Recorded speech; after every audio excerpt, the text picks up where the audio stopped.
From the macabre minds of Laughing Devil Production comes another story from the Nightshade Diary. You know what that means. Check under the bed and make sure no one or nothing is there. Is the closet door securely shut? Then leave your disbelief behind, amp up your imagination, and hang on tight for another ride into terror and mystery. And like all good horror stories, just imagine it's a dark and stormy night. And remember, screaming like a little girl is permitted.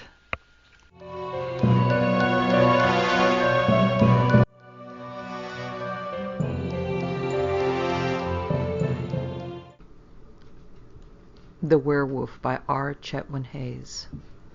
The house was old and tucked away behind a curtain of trees. A lonely place had been built by a man who loved solitude. Mr. Ferrier liked the company of his fellow beings as much as the next man, but did not have much money, and the hermitage, due possibly to its isolated position, had been very cheap. So he bought the property, moved in with his furniture and family, and began to extol the virtues of a rustic life. Room to move around, he informed a skeptical Mrs. Ferrier, a chance to breathe air that isn't contaminated by petrol fumes. But it's such a long way for Alan to go to school, his wife protested, and the nearest shop is 5 miles away. I tried to warn you, but I might as well have saved my breath. 10 minutes. Car ride, Mr. Ferrier retorted impatiently. Besides, there's a traveling salesman who has everything you'll ever need in his van. And what about social life, Mrs. Ferrier demanded. How will we get to know people, stuck in this out-of-the-way place?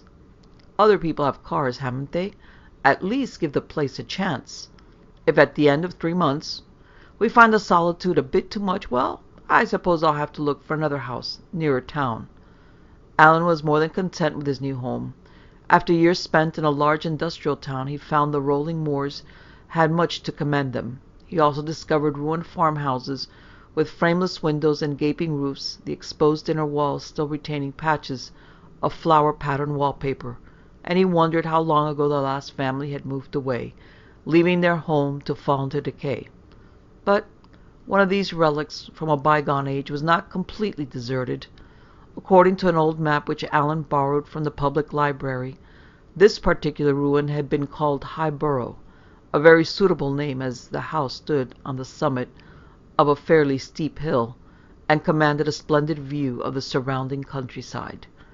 Alan climbed the slope, clambered over a low wall, then walked across an expanse of weed-infested ground that had probably once been a front garden.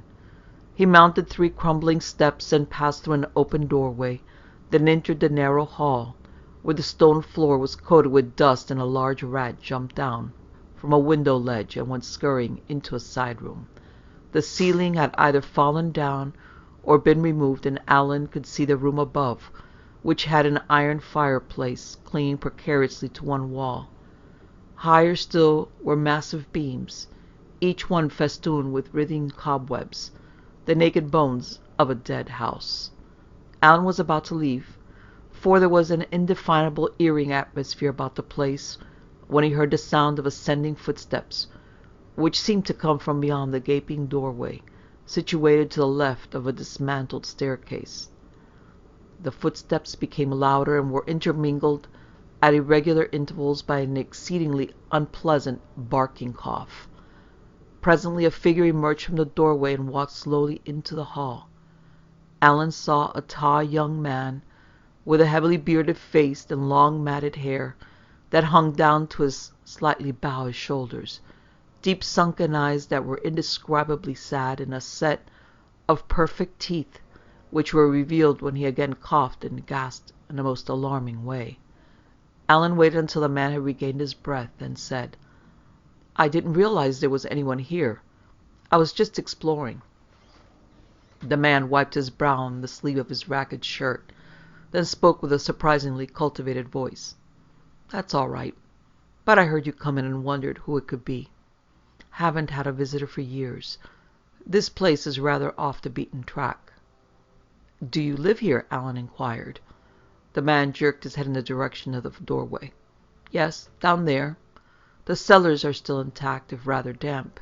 He sighed deeply. There is no other place I can go. Alan thought there were many places he would rather live than in a damp cellar of a ruined house, particularly if he had such a bad cold. In fact, the man probably had bronchitis, or even pneumonia, for despite the perspiration that poured down his face, he was shivering and could scarcely stand upright. Alan felt a twinge of pity for this strange, lonely person who appeared to have no one to look after him. Look, I know it's none of my business, but shouldn't you be in bed? The man nodded and leaned against the wall. Yes, I suppose I should, but my stores are running low and I must somehow get to the village before. Another fit of coughing interrupted his next words, and Alan made the only suggestion that was possible under the circumstances. Would you like me to do your shopping? The man groaned and shivered so violently that Alan became quite alarmed. It's a long way for you to go and come back, said the man. I've nothing else to do, the boy replied, although the prospect of tramping back across rugged moorland, carrying a heavy shopping bag, was not all that attractive. Well, if you're sure you don't mind, come downstairs and I'll give you some money and some idea of what I require. Alan followed the tall figure through the doorway, down a winding flight of steps, and finally into a large underground room, dimly lit by an ancient hurricane lamp. So far as he could see, this dismal place contained little more than an iron bedstead and a rickety chair. The nearest village is Manville, the man said, pulling a tin box from under the bed. About 5 miles as the crow flies. Get some tin stuff, like soup and stewed steak. I suppose you couldn't carry a gallon can of paraffin? I could try, Alan said ruefully, determined never to explore empty houses again. I'd be greatly obliged if you could. Otherwise I'll soon have to lie down here in the dark. Here's £5. That should cover the cost of all you can carry. Right. Alan cast a glance at the untidy bed. You cover yourself up and keep warm. I'll be back as soon as I can. Thank you very much, the man said. You are exceedingly kind. Actually, Alan thought, he was too, but just murmured, Nonsense, no trouble at all, before walking towards the step carrying a leather shopping bag in one hand and an old rusty paraffin can in the other. The greater part of 4 hours passed before Alan arrived back at the ruined house. He ran down the steps and found the sick man sitting up in bed, his face lit by a smile of intense relief. And I thought you were not coming back. I should have known better. Alan frowned and put the heavy bag and paraffin can down on the floor. Of course I've come back, but it took me a long time to find that village, and I lost my way coming back. The man shook his head in self-reproach.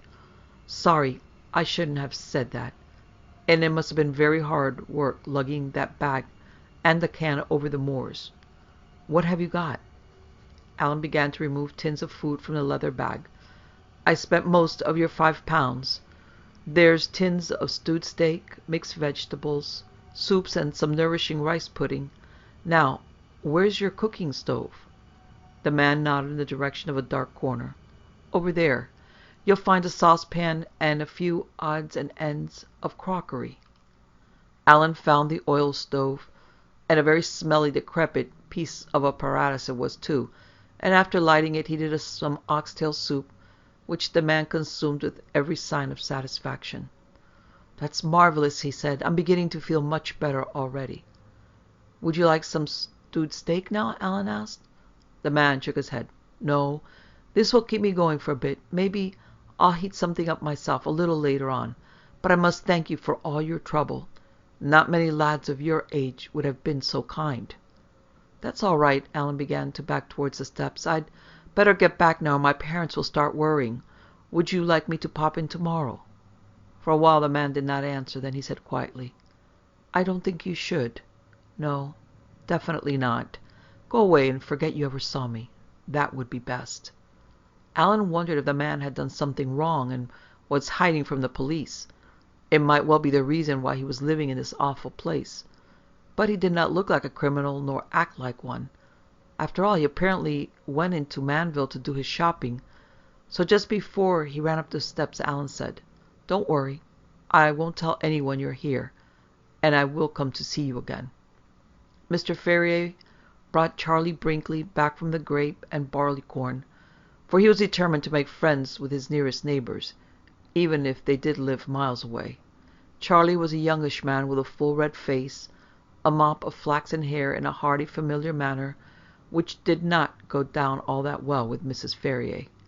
He sank into a chair, accepted a glass of brown ale, winked at Alan, then directed a slightly bovine stare at the good lady. "Must be rather lonely for you out here, ma'am. Not a sight or sign of another body for miles. Wouldn't suit my missus. Likes a bit of company, she does." "It takes all sorts to make a world," Mrs. Ferrier remarked coldly. "It wouldn't do if we were all alike." Charlie emptied his glass, then held it out for replenishment. "Oh, you're not wrong there, ma'am. Right nice drop of beer, this is." Mr. Ferrier smiled amicably, rubbed his hands together, and all but pleaded with his wife to like their guest. "Charlie, in the way of being a sheep farmer," he said heartily. Mrs. Ferrier was clearly not impressed. "Really? How interesting." Charlie shook his head with mock modesty. "I wouldn't go so far as to say that, ma'am. Maybe I've got a few hundred head out there on the moors. Got grazing rights, see? Not much money in sheep these days. Just enough to let me have a scrape of margarine on me dry crust and maybe a spoonful of jam on Sundays." "How distressing for you," Mrs. Ferrier commented. Conversation lagged for a little while after that, until Mr. Ferrier said desperately, "Tell Ethel about that dog, Charlie. The one that's been killing your sheep." "Oh, must be a monster, man. Skulking great brute. Do you know I found 6 of my best rams with their throats torn out over as many months?" Mrs. Ferrier grimaced and gave the impression that such information was not to her liking, but Charlie was not to be deterred from a subject that was clearly of great interest to him. 3 were ripped to bits, ma'am. Never seen anything like it. Blood and wool everywhere there was. Mrs. Ferrier did not comment, but dabbed her lips with a lace handkerchief, and Alan knew she would speak more sternly to his father once their guest had departed. "But you did catch a glimpse of the beast, didn't you, Charlie?" Mr. Ferrier prompted. "Yes, that I did. One bright moonlit night, last week it were, and a body could see for miles. I was on top of Manstead Tor, and I'd see this thing go prancing across the moors. Must have been 2 miles or more away, so there was no chance of me having a pot shot at it with me old rabbit gun." He took a deep swig from his glass, then continued, "But this is the bit which makes the chaps down at the grape and barleycorn curl up. Mind you, it's as true as I sit here. It stopped and stood up on 2 feet. May I be struck down if it didn't. Reared up on its hind legs and—" "Howled, I dare say," Mrs. Ferrier interrupted. "Howled at the moon?" "No, ma'am. Begging your pardon for contradicting such a forthright lady as yourself. But it coughed. Sounds travel on those moors when the wind is in the right direction, and I distinctly heard a barking cough, like a chap who's got a nasty cold on his chest. Then it ran, still on 2 feet, ma'am, over Hangman's Ridge. And I didn't see it no more." Mrs. Ferrier glanced at the clock and assumed an expression of great surprise. "Good gracious, is that the time? I never realized it was so late." Charlie, in no way put out by this broad hint, emptied his glass and stood up. "I must be pushing on. The missus will think I'm up to something I shouldn't, but I'll get the varmint, never you fret, ma'am. Then everyone will laugh to the other side of their faces." "I'm sure we wish you all good fortune, Mr. Brinkley," Mrs. Ferrier remarked, before crossing the room and opening the door. "I do hope you get home safely." "That I will, ma'am, unless me old bone shaker blows a gasket." Charlie Brinkley departed, and Alan, without being told, went upstairs to bed. He had a lot to think about. 3 days later, Alan Ferrier once again paid a visit to the ruined Highborough. He had intended never to go near the place again, but the memory of that poor sick man, lying all alone in a damp cellar, had haunted his dreams and spoiled his enjoyment of the perfect summer days. The man might have died, or be on the verge of death, all because a boy had been too frightened by a silly story to keep his promise. So he now climbed over the low wall, walked very slowly across the neglected garden and entered the house. He called out, "Excuse me, is it all right for me to come down?" Presently he heard the sound of a match being struck. Then a voice that said, "Yes, come on down, lad." Alan crept down the steps, not knowing what he was going to see, determined to turn and run should there be the slightest sign of anything alarming. But to his gratified surprise he found the man standing up and adjusting the flame of the oil lamp. He greeted the boy with a sad smile. "I've been for a little walk and only just got back. I thought I told you to keep away." "I was worried about you," Alan replied, relieved that his one-time patient looked so well and normal. "Are you better?" "It's very nice of you to be so concerned." "Yes, I am much better.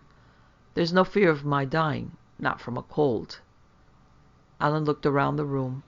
So far as he could see, some effort had been made to tidy it up, for the floor had been swept, the bed stripped, and the blankets folded into neat quarters. "What about your stores?" he asked. "Do you want me to fetch you some more?" "No, thank you. I'm well able to look after myself now. I cook my meals upstairs, in one of the empty rooms."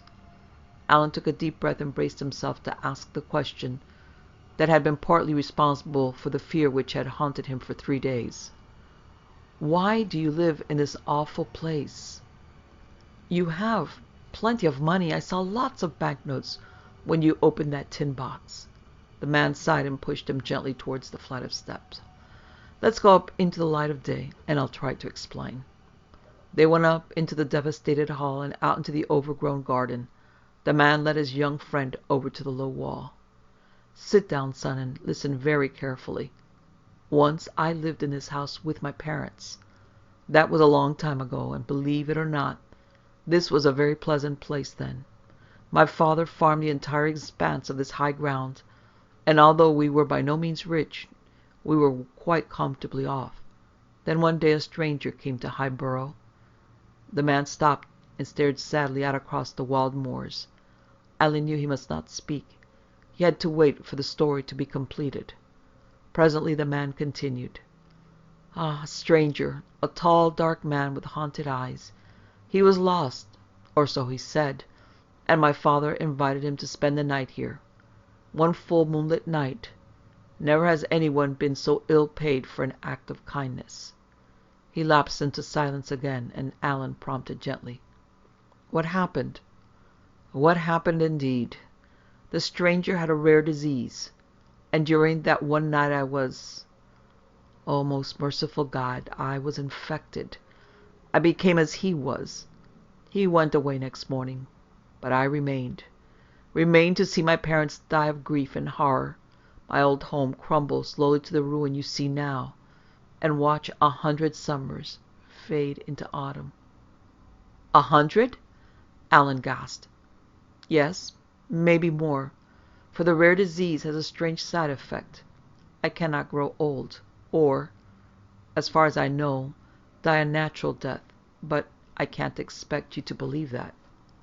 "Then," Alan hesitated, then blurted out what he now knew to be the awful truth.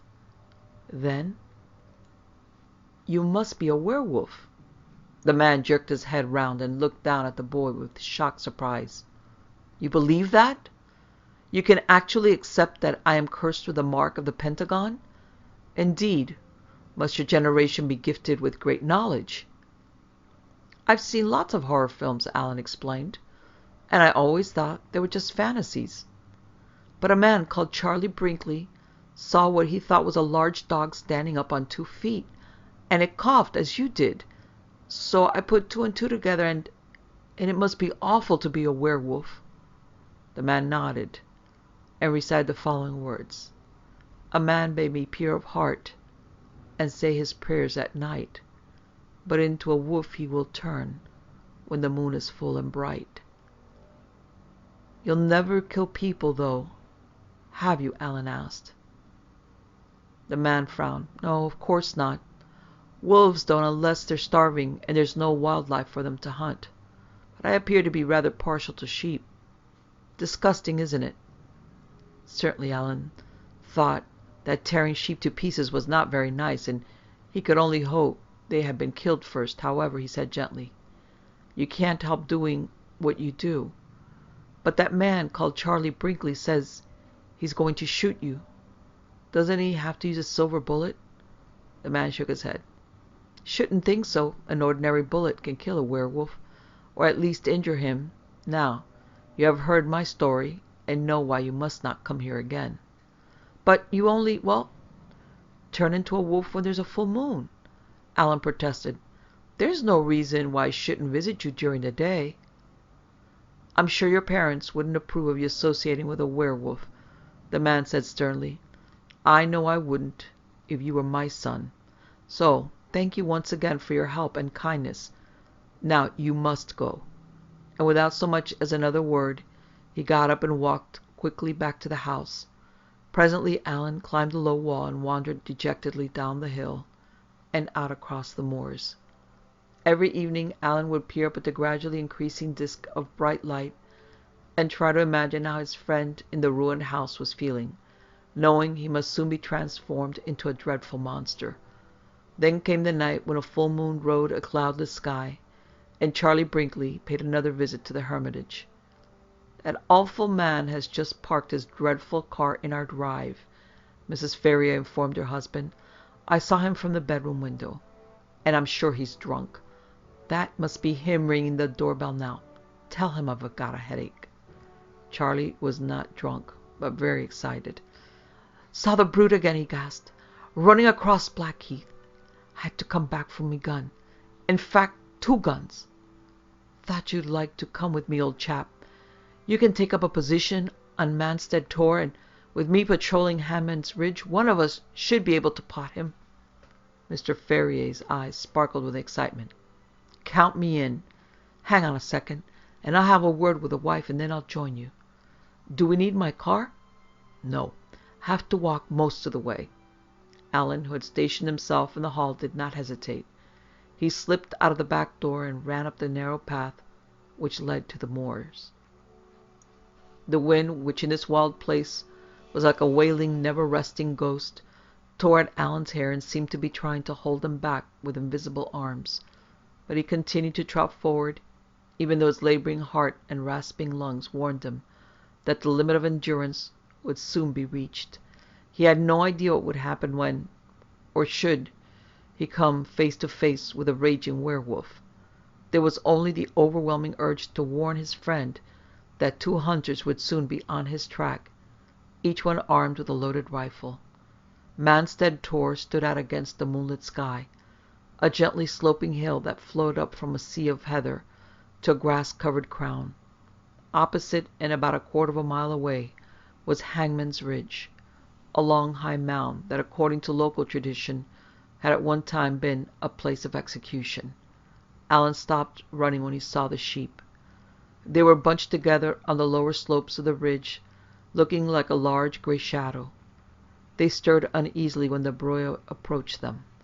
Suddenly, he knew what must be done. The sheep were the only reason why the werewolf would come to this part of the moor.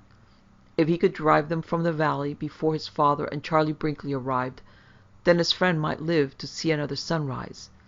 He shouted, uprooted a clump of heather, and waved it from side to side.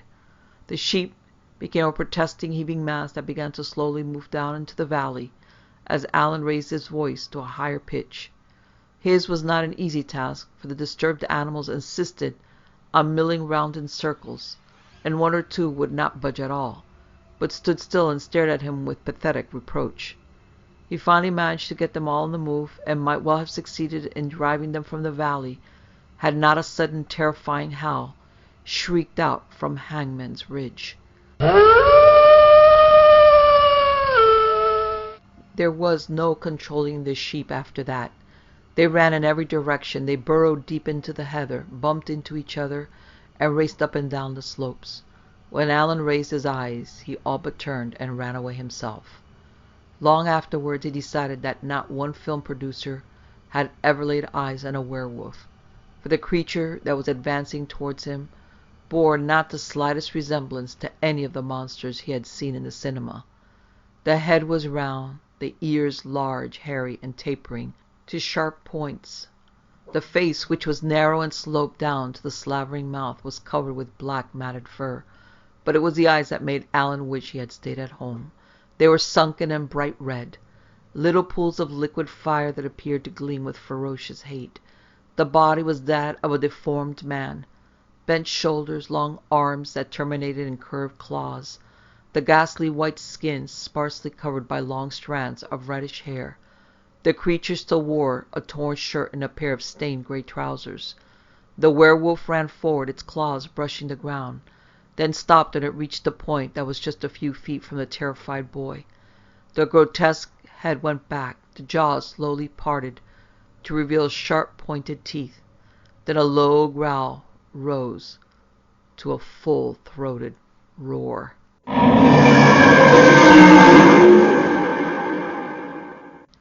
Alan screamed. No, no, I'm your friend. Don't you know me? The roar died away, and the monster became still, a dark, menacing figure that gave the impression it might explode into lethal activity at any moment. Then it shuffled forward, lowered its head, and sniffed. Alan shuddered when the long snout traveled up his left arm, across his chest, and finally muzzled his right ear. Then the werewolf whined. A dog that wishes to be petted, fed, or taken for a walk might have made some such sound. It could also have come from an unhappy creature who, through no fault of its own, had been cursed with the stigma of a monster. Alan's fear drained away and was replaced by a warm flood of pity. His friend, the gentle, kindly man with the sad eyes, was imprisoned in that hideous form, pleading for understanding, forgiveness, a morsel of affection. Alan was about to lay his hand on that unlovely head, when there came the sound of a rifle shot. A single muffled report that came from the ridge. The werewolf's jerked upright, gave one terrible cry of despair, then went bounding across the valley and disappeared behind Manstead Tor. Alan was crying when Charlie Brinkley and Mr. Ferrier reached him. His father put an arm around his shoulders and said, "Thank God you're all right, son. When I saw that awful creature so close to you—" "I got him," Charlie Brinkley interrupted, his voice trembling with excitement. "Right between the shoulders. He won't last long. Biggest dog I ever saw. And did you see? It stood up on its hind legs. You'll tell those nincompoops down in the grape and barley corn, won't you? It stood upright." "I think," Mr. Ferrier said, leading his young son away, "the least we say about this night's work the better. I would rather not believe what I saw." But Alan could only repeat over and over again, "He couldn't help being a werewolf. He wouldn't have harmed me." It was 2 days before Alan was allowed to go out on his own, for the doctor said he was suffering from shock and needed time to recover. When he reached Highborough, he found it sleeping under a benign sky, with moths fluttering among the harebells in the overgrown garden, and the wind breathing through the grass, and knew that tranquillity had returned to this once happy homestead. He walked slowly down the stone steps and directed the beam of his torch round the desolate cellar. The man who had been a werewolf lay on the bed. He was dead, but on his face was the most beautiful smile that Alan had ever seen. Presently he covered the body with a blanket, then remounted the steps. He never went back. Cry Wolf by Basil Copper. The village is very quiet, but then that is to be expected at this time of year.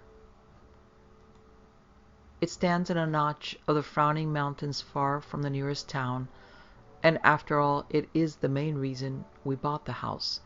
In summer the meadows are carpeted with red and yellow flowers, while in the winter the majesty of the snow and the unearthly beauty of the mountains against those changing skies more than compensates for the cold and the lack of modern amenities. The wolf came early in November. That in itself was curious, because the weather had been mild until then. It was first reported by Jackal, the frontier guard. He had seen the trace of its paws down by the stream in the moonlight, he said. Even an outsider like myself could not resist chaffing him. Wolves had not been known in these mountains for generations. said the older heads of the village. Now, if it had been much higher up, or on the Italian side, and January as well, and one of the hardest winters on record, but a mild November, they flung up their hands with laughter and continued smoking their long pipes. Jekyll just smiled and said he knew what he knew, and he trusted the evidence of his own eyes. A big dog, perhaps, said Jean Pitor, who owned the largest general store in the village. Jekyll derided the suggestion. Quite impossible, he said firmly. It was a wolf's print coming down a path from the village to the stream. In fact, he'd seen the animal, or at least its shadow, passing over the snow a few seconds before. Even allowing for the moonlight and the elongation of the shadow, it had been too big for a dog, and the pads were enormous. Jekyll said that, to settle it, why don't we all come down to have a look at the prints ourselves?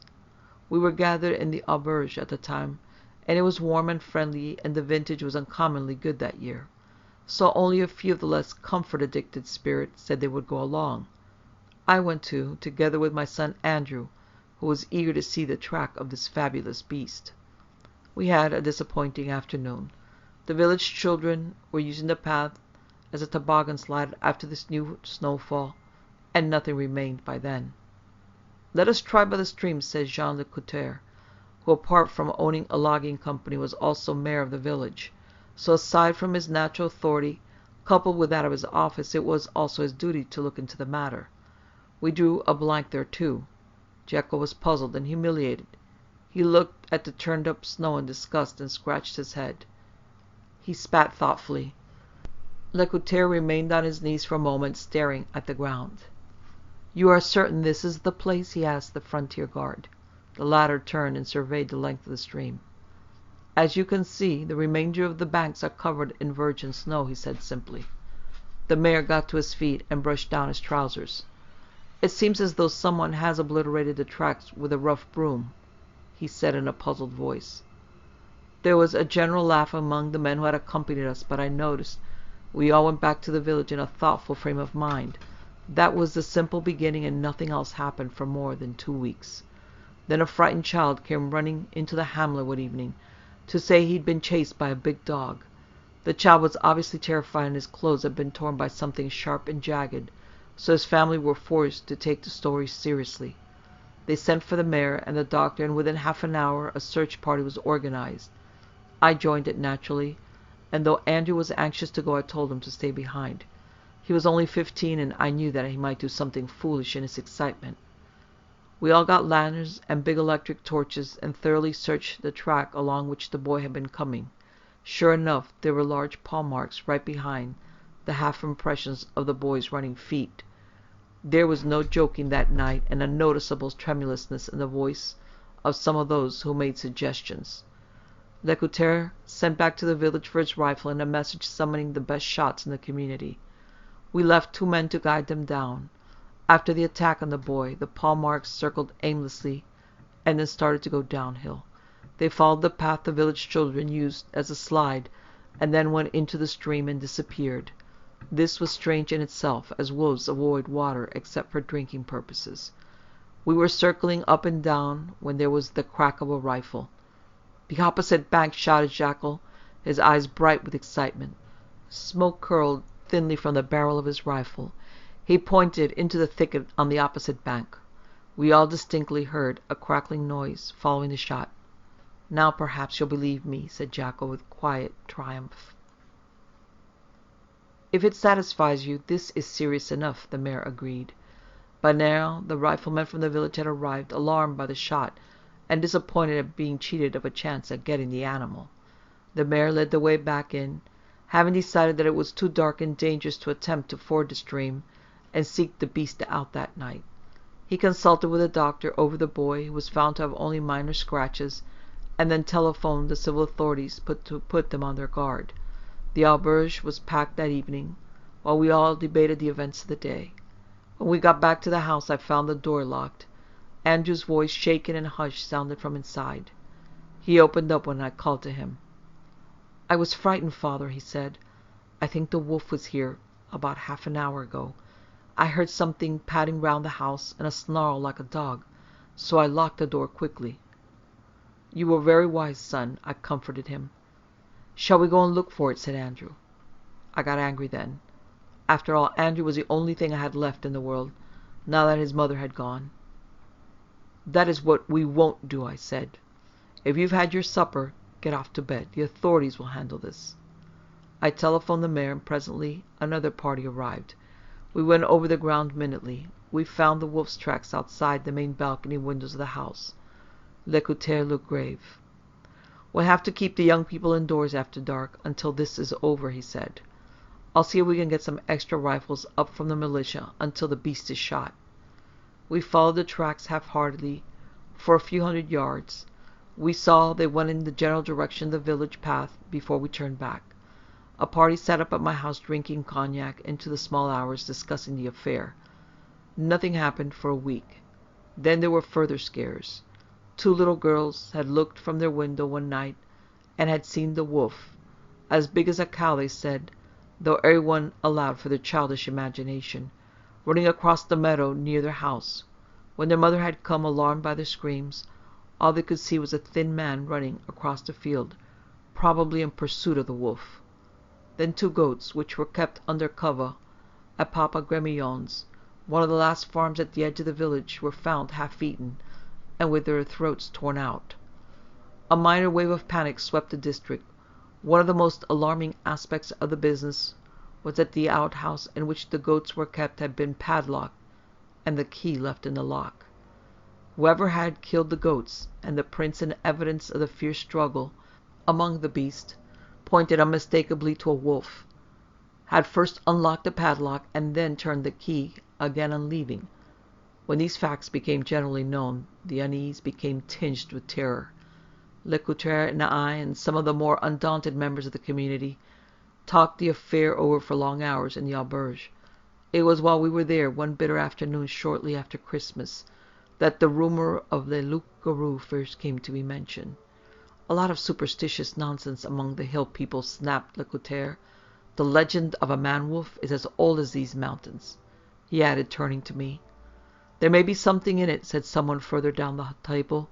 The story of a man who can change into a wolf to kill his prey, and then turn back into a man again, has come from classical times. So have many things, said L'Écouteur, his face purple with outraged indignation. But that doesn't mean we have to believe minotaurs are still running about. But how do you account for this beast's cleverness, said Jackal disarmingly. And what about that padlock at Papa Grémillon's? The mayor stroked his chin, downing his glass of water spirit. I don't doubt we've got something serious here and something fiendishly clever, he said, but I exclude the supernatural. We've got enough to think about at the moment. There was not one of us who disagreed with him on dispersing, but after that things gradually got worse. Some soldiers on winter maneuvers in the mountains came for a bit, boosted the custom in the cafes, and escorted the children to and from their various errands. Nothing happened of note. Some of the young National Servicemen fired off their rifles as shadows, alarming the countryside, and when the weather closed in, blocking the paths, the militia were of course withdrawn. We were left to our own resources. The first deaths occurred in March, with the warmer weather. There was little René Fosse, a 12-year-old schoolboy, who was found with his throat torn out one night, only a few yards from his back door. He had been on his way to the barn to see the stock were all right. With the deaths of the 2 small sisters later the same week, then truly began the reign of terror. Paw prints of the wolf were found on each occasion, but the creature was fiendishly cunning, as the mayor had hinted. Despite the combing of foothills by massive search parties aided by militia, the prints always ceased at the stream, and searches up and down the banks always failed to find the place where the beast had once again regained the ground. During all this time hardly anyone had spotted the animal, which fed the legend of the werewolf, a legend which was seized on first by the regional and then the national press. Hordes of journalists came with their cameramen. Everyone was interviewed, old griefs disinterred, and any clues there might have been of the beast's whereabouts were soon obliterated by the boots of hundreds of sightseers.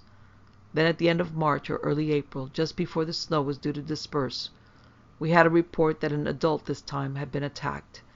He was a man named Charles Baudot, a mechanic at the village's only garage, who lived in one of the smaller houses at the end of the settlement. The beast had jumped on his back from an embankment as he was returning on foot from work, and had torn a piece out of his neck. With great courage, Baudot had fought it off. Fortunately for him, he was still carrying a box of tools, and as he was a big man, and made such a threatening sight as he whirled the box around his head with the strength of despair, the wolf had given up the attack and slunk off. Swathed in bandages and fortified by cognac, Baudot reclined on a sofa at the doctor's house and told his story. Lecouteur swiftly organized one of his biggest search parties, and this time I allowed Andrew to join on the condition that he kept close to me and didn't handle any firearms. 2 burly gendarmes from the Police de la Route had been left in the village, and they added a useful stiffening to our party. The wolf had torn away a piece of flesh from the neck of Baudot, and had apparently stopped to eat this no more than a few yards away from the scene of the attack, for we found bloodstains and an area of disturbed snow in a nearby thicket. "This is an audacious brute, all right," gritted Lecouteur grimly as we pressed on, following the clear trail in the snow. But after going in the familiar directions, the paw marks diverted from the track and started up a nearby hill. The wolf may have had its appetite whetted, and might be trying for another victim the other side of the village, I said. Lecouteur nodded assent. We plunged uphill for 20 minutes, through quite thick snow, following the clearly defined trail. We all heard the crackling branches at the same time. Andrew gave an excited cry, and the wolf bounded out from behind a clump of fir trees about 50 meters ahead. Several rifles cracked out in a ragged volley, and puffs of disturbed snow made plumes in the air around the big gray animal. One of the shots had apparently connected, for the brute gave a whimpering cry and limped off back into the trees. Encouraged, we plunged after it. I told Lecouteur and the gendarmes that I thought one of us had hit it on the front offside paw, and they were inclined to agree. But half an hour later, with the bloodstains growing fainter and dying out before the trail ended at the stream, we had to give up once more. Next morning, Andrew was pale with shock. He had been out for a talk in the village, and on my return found him lying on his bed, immobile with pain. There was a bandage on his right arm. "Don't be angry, Father," he said. "I cut my finger chopping wood. It's not serious." "Have you been to see Dr. Lemaire?" I said, alarmed. "Yes," Andrew assured me, "and he said it's nothing to be concerned about.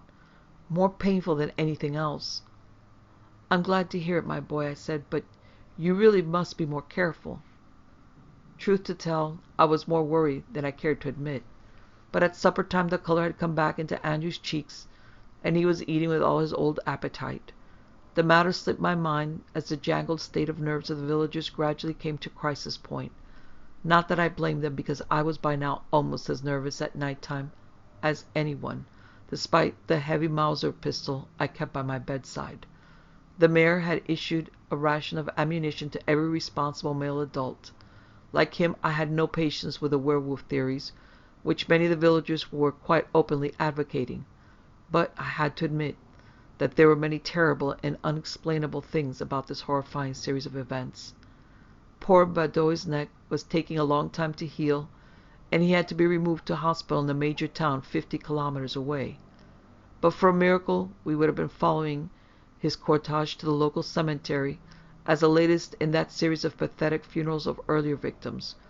We were hoping that the wolf had had the fight knocked out of it by the flesh wound inflicted by our shots, and had retired to the higher mountains.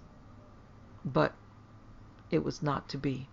It was only 2 nights later when the beast struck.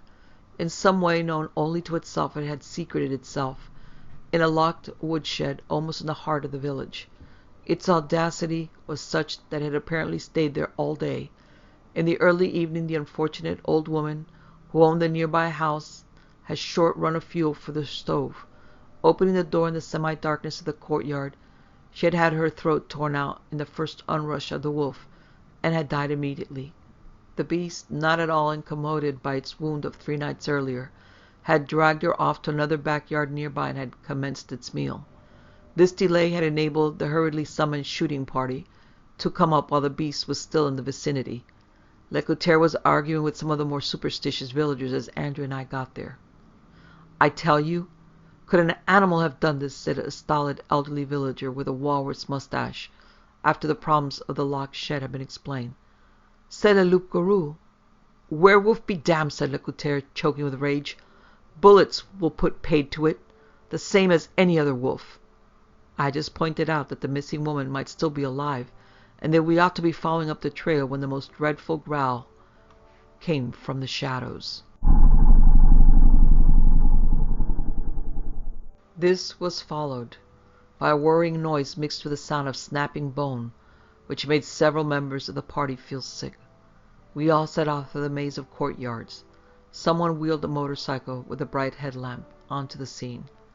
A grey shadow leaped over a wall as a gun flamed, leaving a scene of Goyesque horror behind it. While some of the party remained to take charge and to cover the mangled remains with a tarpaulin, a dozen of us rushed forward to take revenge on this devilish animal. Lecoultre and I pressed ahead of the two gendarmes. I had brought Andrew with me to spare him the scenes behind us, and he was well up with the mare and myself. We heard a snarl from the thicket in front, and Andrew dashed ahead, with a torch and a thick stick, despite my shouts. I called to him to come back, but the party was now wildly spread out.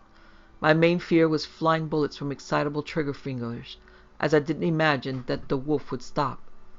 It suddenly appeared, eyes blazing, and several shots rang out. But the animal ran off. When we got to the spot, there were no blood marks. Then Jacques appeared behind me, his eyes inflamed with excitement. His chest heaved with his exhortations. "There!" he said excitedly. "There!" I followed his pointing finger, saw the branches of the thicket moving and undulating. "There he is!" Jacques screamed. "The wolf man!" He raised his rifle before I could stop him.